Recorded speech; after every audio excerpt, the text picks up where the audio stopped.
Halo semuanya, kembali di My PHP Tutorial.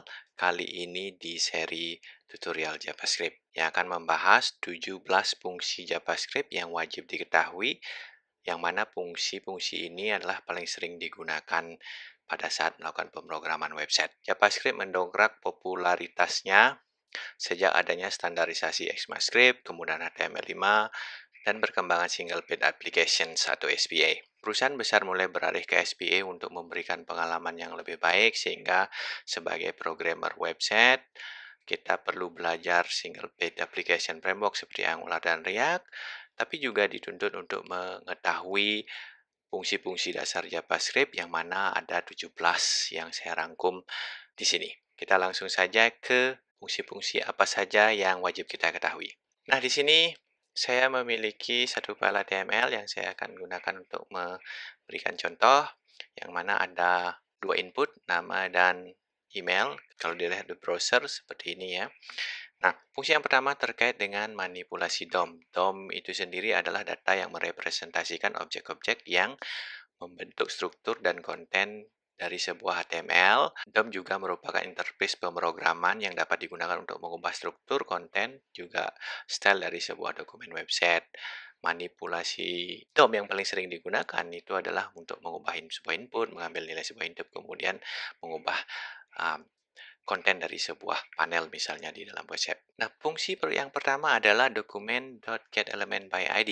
Fungsi ini akan memberikan sebuah elemen dengan properti atau atribut ID tertentu yang kemudian bisa digunakan untuk memanipulasi elemen tersebut. Dalam tutorial ini saya akan mencontohkan bagaimana mengambil nilai dari input nama ini, kemudian menampilkan error kalau dia kosong. Itu errornya akan tampil di div ini. Nah, pertama kita buat sebuah variabel input ya, document.getElementById. Nah, ID-nya diambil dari mana? Dari ini, atribut ID nama, seperti itu. Kemudian kita bilang div errornya document.getElementById, kembali lagi. Nah, ini ID lagi error, seperti itu. Nah, kemudian kita bisa buat seperti ini, ya, if input .value. Nah, untuk mengambil nilai dari sebuah input, itu gunakan .value.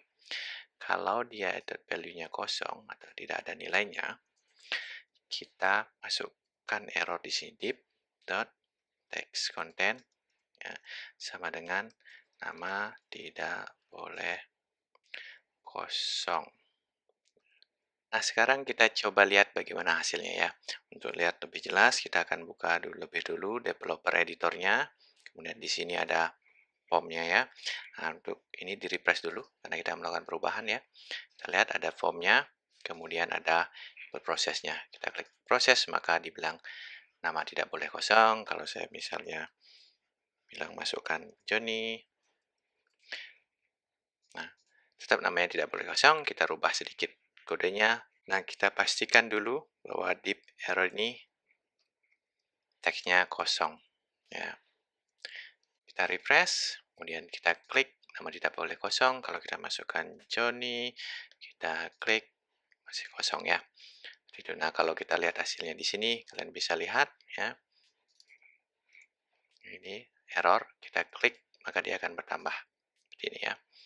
Kita lanjut ke fungsi yang kedua.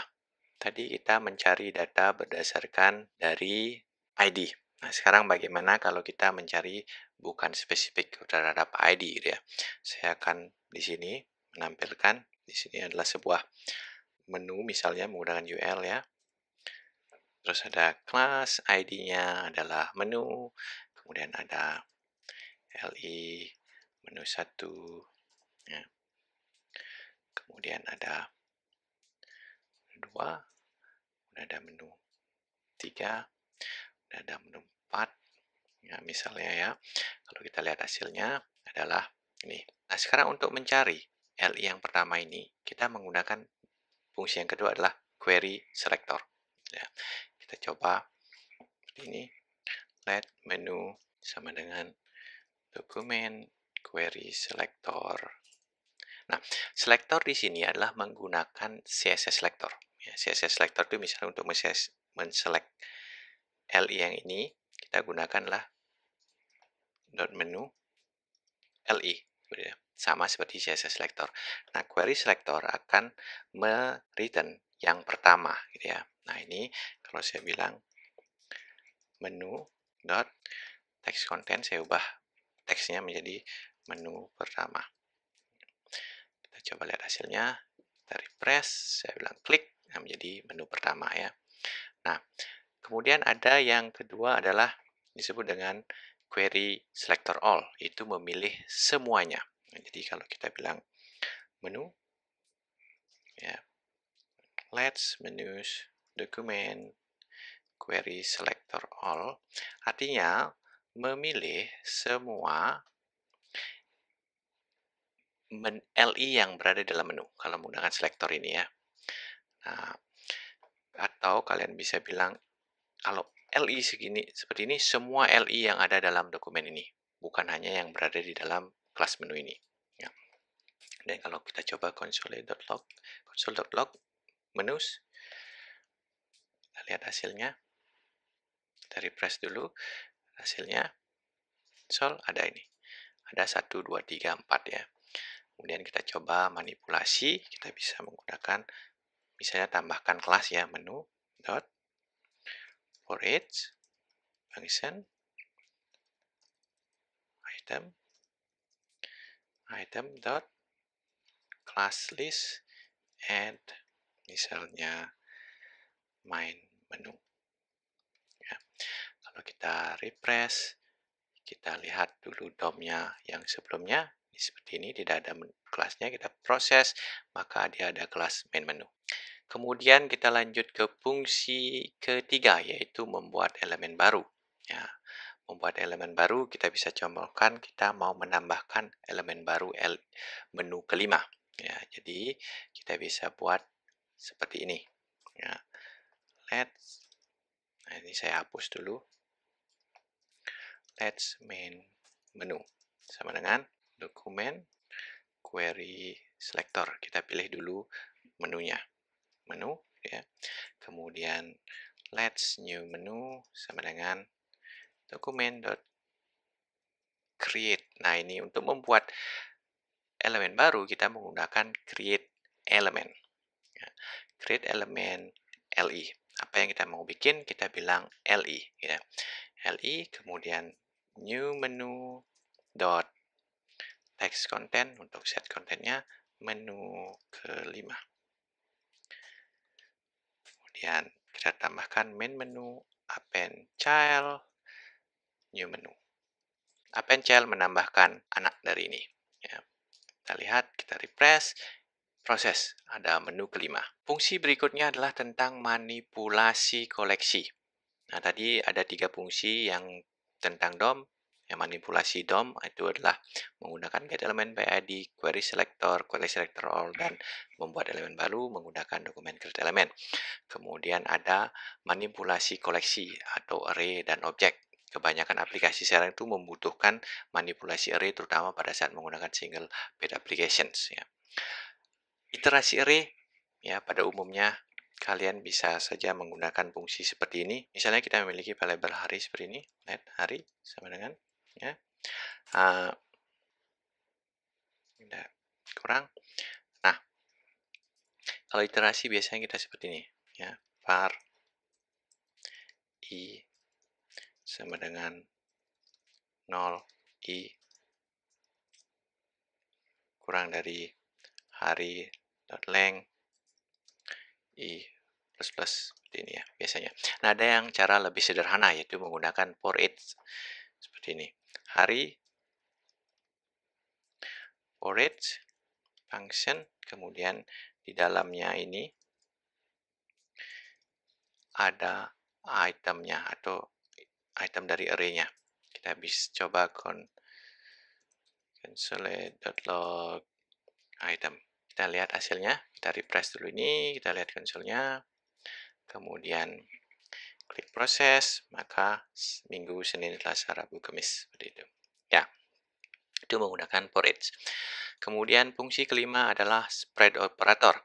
Fungsi ini bisa lebih gampang dilakukan menggunakan spread operator. Spread operator adalah memberikan kemampuan mengekspand sebuah array menjadi masukan fungsi yang memerlukan satu atau lebih inputan.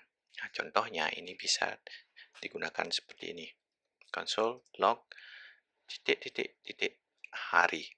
Ya. Spread operator ini hari. Ya. Kalau kita refresh, lihat hasilnya. Minggu, Senin, Selasa, Rabu, Kamis, Jumat, Sabtu. Ya, sama seperti tadi. Atau kalian bisa juga menggunakannya untuk mengcopy sebuah array. Ya, jadi saya bilang let semua hari sama dengan hari. Ya, kalau saya console.log semua hari, hasilnya adalah seperti ini. Ya, sama semuanya di copy.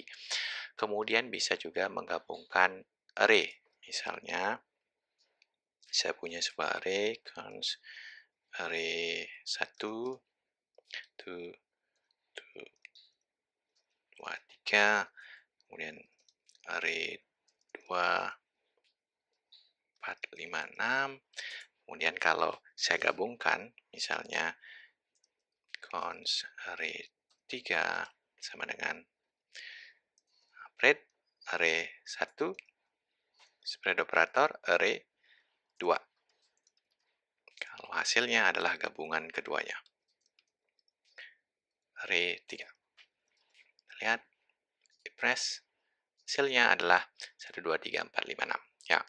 Kemudian ada yang disebut dengan array map. Fungsi keenam adalah array map.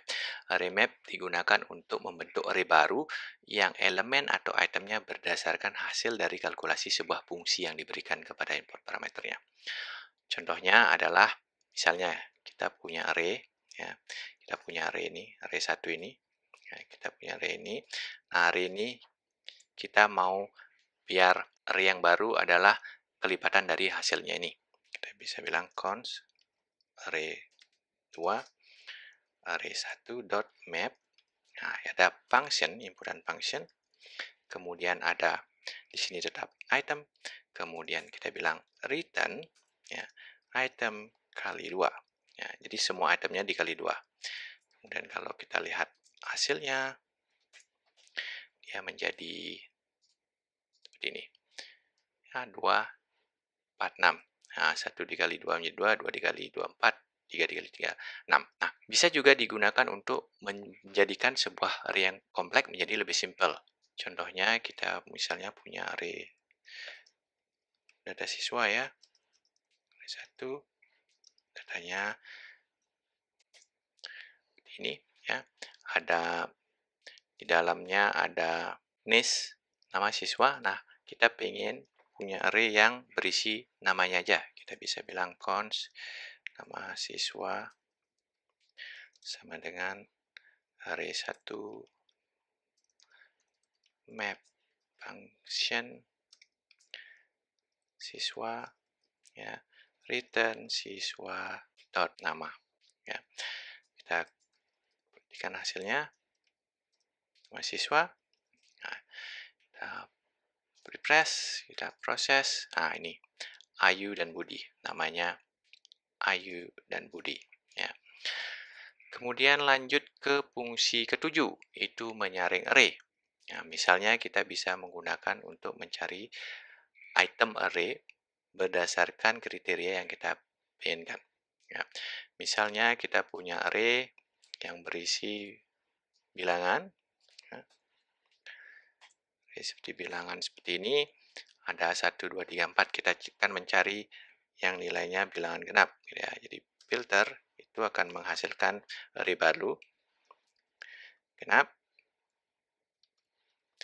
sama dengan array 1 di filter. Nah, signature-nya mirip seperti tadi ya, sintaknya. Ada item, ada callback, kemudian ada itemnya. Ya. Kemudian kita bilang yang bilangan genap itu kalau ya, itemnya di modulus 2 hasilnya 0, maka dia genap. Kita harus return true. Kemudian kalau tidak, return false. Jadi filter ini nilainya harus true atau false. atau truly dan falsy seperti itu. Ya. Nah, kalau false dia tidak akan masuk ke dalam array-nya. Jadi kalau kita lihat console.log hasilnya adalah bilangan genap. Nah, kalau kita lihat seharusnya hanya ada 2 dan 4. Kita lihat hasilnya. Proses ada 2 dan 4 saja. Ya. Fungsi selanjutnya adalah fungsi 8 untuk mengetahui sebuah array memiliki item dengan kriteria tertentu. Kita bisa menggunakan fungsi yang namanya sum. Misalnya, kalau kita ingin tahu bahwa apakah ada bilangan genap apa enggak di dalam array ini, kita bisa gunakan seperti ini. Ya. On hasil sama dengan array 1 sum. Ya. Function masih sama seperti tadi. Item. Ya. Kemudian kita bilang return item modulus 2 sama dengan 0. Atau bisa juga seperti tadi, if ya, item modulus 2 sama dengan 0, return true, return false. Fungsi ini harus return true atau false. Ya. Kalau kriteria yang terpenuhi, return true. Kalau tidak, return false. Nah, kalau kita bilang console log hasil, maka dia harusnya ada genap, harusnya true. Kita refresh, true. Nah, kalau saya ganti ini semuanya, ini menjadi 7 misalnya, ini menjadi 5 misalnya, maka saya press, lihat hasilnya, dia menjadi false. Ya. Kemudian, untuk mengetahui setiap elemen dari array itu memenuhi kriteria semuanya, bukan salah satu saja. Kalau sum, itu adalah menggunakan salah satunya. Kalau every, di sini semuanya harus terpenuhi. Jadi 1, 5, 3, 7 ini semuanya ganjil, maka hasil ini seharusnya false. Kalau kita lihat hasilnya, proses, hasilnya false ya. Kemudian kalau dia semuanya genap, saya ganti ini 2,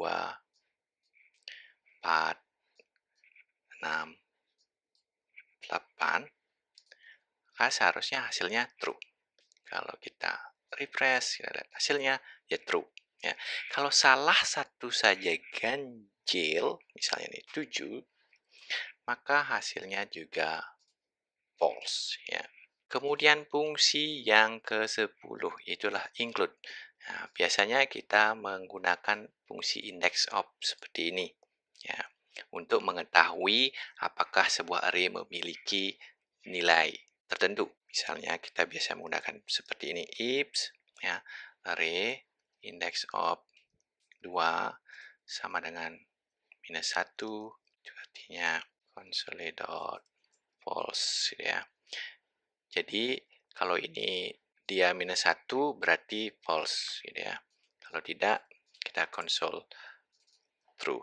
Dia ada berarti gitu ya. Jadi kita refresh. Nah, dia ada 2.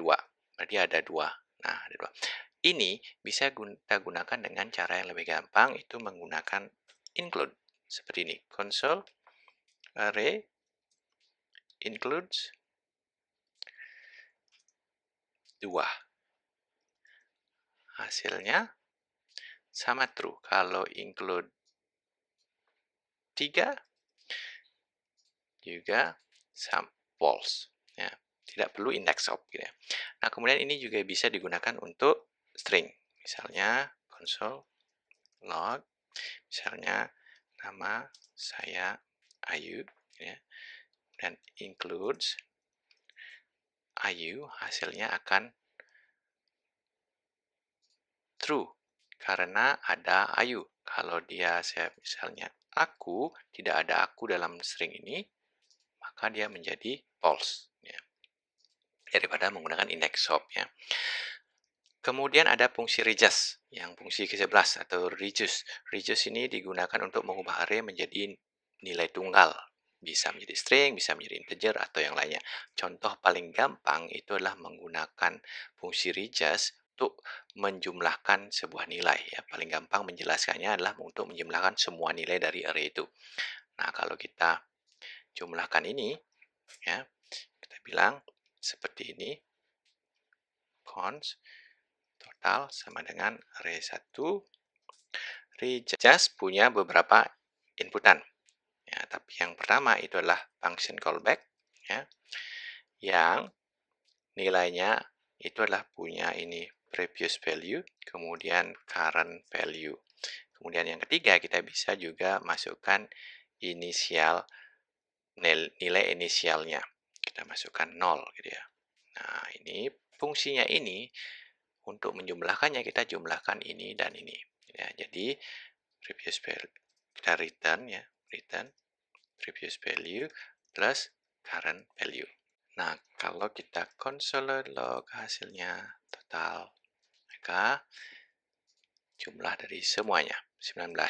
Ya, 2 tambah 4, 2 tambah 4, 6, 6 tambah ini 12, 12 tambah 7, 19. Kemudian fungsi yang ke-12, memotong array. Nah, array, saya punya array misalnya nama siswa, ya, siswa. Nah, misalnya kita mau mengambil 2 array terakhir, ya, dari Joni ke Eka, kita bisa gunakan seperti ini. Kita langsung tampilkan ya, console log siswa slice. Ya. Kita ambil misalnya mulai dari indeks kedua dan sampai terakhir. Ya. Kita bilang 2, seperti itu. Oh, maaf. 2. Nah, kita lihat hasilnya proses, maka dia Joni dan Eka. Kalau mulai dari nilai 1, berarti dari Budi 01, kita lihat hasilnya, dia Budi dan Eka. Kemudian parameter kedua kita juga bisa masukkan itu adalah jumlahnya berapa. Ya, mulai berapa sampai berapa. Kita jumlahkan misalnya 2. Kita lihat refresh dan proses. Nah, ini Budi dari 1 sampai 2. Nah, kalau dari 1 sampai 3 maka hasilnya Budi dan Joni. Jadi 1, 3. Ya, jadi kalau misalnya dari ke 0 sampai 3, kita lihat Ayu, Budi, Joni. Gitu ya. Fungsi ke-13 yaitu menghapus atau menambahkan nilai dari array. Tadi kita menggunakan slice untuk memotong, sekarang kita untuk menghapus. Gitu ya. Nah, misalnya, ya, saya mau hapus Joni. Ya, saya menggunakan fungsi yang namanya adalah splice. Gitu ya. Jadi, kita bilang siswa, ini splice bukan slash. Splice, inputannya adalah pertama, mulai dari indeks ke berapa. Jadi, saya bilang kalau mau menghapus Joni, berarti indeks ke 0, 1, 2. Kemudian sebanyak berapa? 1. Ya. Log siswa. Nah, ses, kita slash. Nah, Ayu, Budi, Eka. Joninya hilang. Kemudian kalau misalnya menghapus 2, nah artinya mulai dari indeks kedua sebanyak 2. Berarti Joni dan Eka. Nah, press, lihat hasilnya. Nah, Ayu, Budi. Joni dan Eka hilang. Nah, kemudian kalau kita mau misalnya menghapus Budi dan Joni kemudian diganti ya, nilainya. Jadi kita bisa masukkan mulai dari 0, 1, 1 sebanyak 2. Kemudian kita masukkan namanya misalnya Bagus, kemudian Andy. Nah, hasilnya nanti Ayu, Bagus, Andy. Ya. Press, prosesnya Ayu, Bagus, Andi, Eka. Ya. Nah, itu tentang array. Selanjutnya adalah tentang manipulasi objek. Yang disebut objek itu misalnya objek siswa, ya. Misalnya objek siswa seperti ini. Ini adalah objek sederhana. Fungsi ke-14 itu adalah menggunakan objek keys. Ya, jadi kita bilang console cons keys sama dengan objek keys siswa. Objek keys siswa ini artinya akan mengambil semua properti-properti yang dimiliki dari siswa. Nama propertinya, bukan nilainya ya. Jadi kalau kita console log ini, ya. Hasil keys-nya nanti adalah nama kelas siswa. Kemudian ini bisa kita iterate keys for each function item console log item. Lihat hasilnya, ya, nama kelas NIS. Kemudian ada yang selanjutnya adalah fungsi ke-15, yaitu menggunakan values. Tadi kita mengambil key-nya, sekarang mengambil nilainya. Ini, yaitu values. Oke. Values yang mana itulah nilainya ini yang diambil, gitu ya. Jadi kalau kita tampilkan hasilnya adalah ya, Budi 12.001 ya nilainya. Kemudian ada juga yang disebut dengan entries. Ya. Entries itu sendiri ya, bisa digunakan nanti untuk mendapatkan sebuah array yang hasilnya nanti key value. Ya, seperti ini. Logs. Ya, values, saya bilang itu. Hapus dulu ya. Kemudian kita press. Nah, dia akan menghasilkan array yang di dalamnya array pertamanya ini adalah key-nya. Kemudian array keduanya adalah value-nya. Ini bisa digunakan untuk melakukan iterasi. Ya, untuk menampilkan datanya. Misalnya kita mau tampilkan datanya di sini. Ya. Jadi siswa. Itu. Ya, kita mau tampilkan, kita bilang, kita iterasi lagi. Ya, seperti tadi. Ini item. Ya, kita bilang, cons, kita bikin paragraf ya. P, dokumen, create element. Kemudian P, ini ya. Kemudian P, text context sama dengan item ke 0 tadi ya, item ke 0 tambahkan titik 2 tambah lagi item ke 1. Jadi ini item ke 0, item ke 1 ya. Kemudian kita bilang di sini dokumen get element by ID siswa dot append child P. Nah, kita coba lihat hasilnya seperti apa.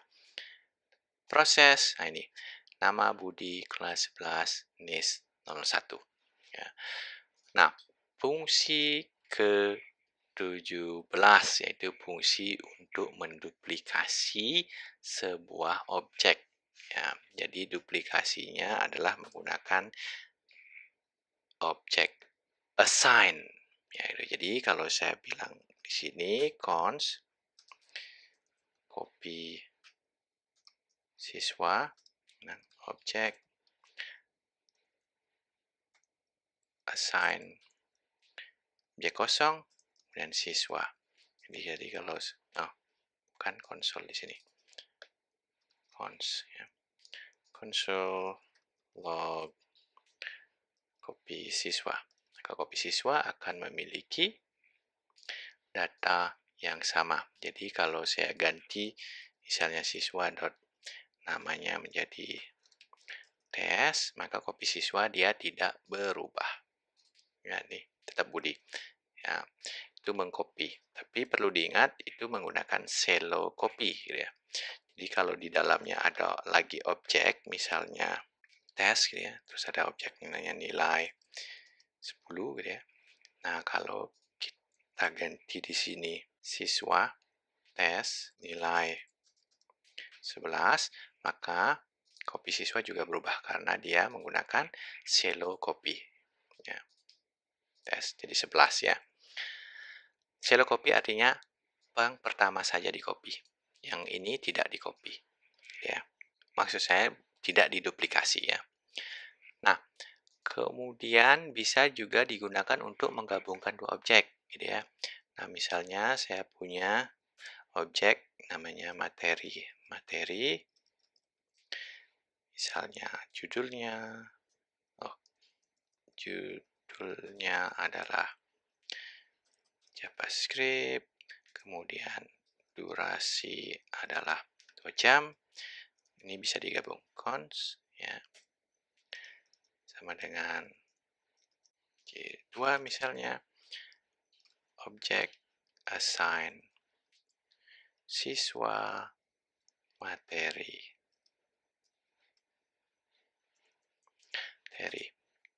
Kalau kita lihat hasilnya, cek. Ini proses ya, ada gabungannya durasi 2, judul, kelas, name 2 dan tes. Gabungan 2 ya. Tapi kalau kita lihat juga konsol tampilkan siswa, maka siswa juga akan berubah. Ya, siswa. Kenapa siswa juga berubah? Karena semua properti ya di materi ini di-copy ke siswa. Ya, untuk membuat siswa tidak berubah, kita gunakan seperti ini. Tambahkan objek kosong di depannya, kemudian gabungkan dua-duanya. Lihat hasilnya, maka ini ada gabungannya, siswa tetap tidak gabung. Begitu. Ya. Nah, itu dia 17 fungsi yang paling sering digunakan dan wajib untuk kita ketahui. Dengan mengetahui 17 fungsi ini, kita bisa meningkatkan produktivitas kita saat bekerja ataupun mengerjakan tugas. Kemudian JavaScript memiliki banyak fungsi yang bisa dipelajarin. Selain yang 17 fungsi ini, kemudian perlu juga dipahami bahwa setiap fungsi memiliki kompatibilitas ke browser-browser tertentu.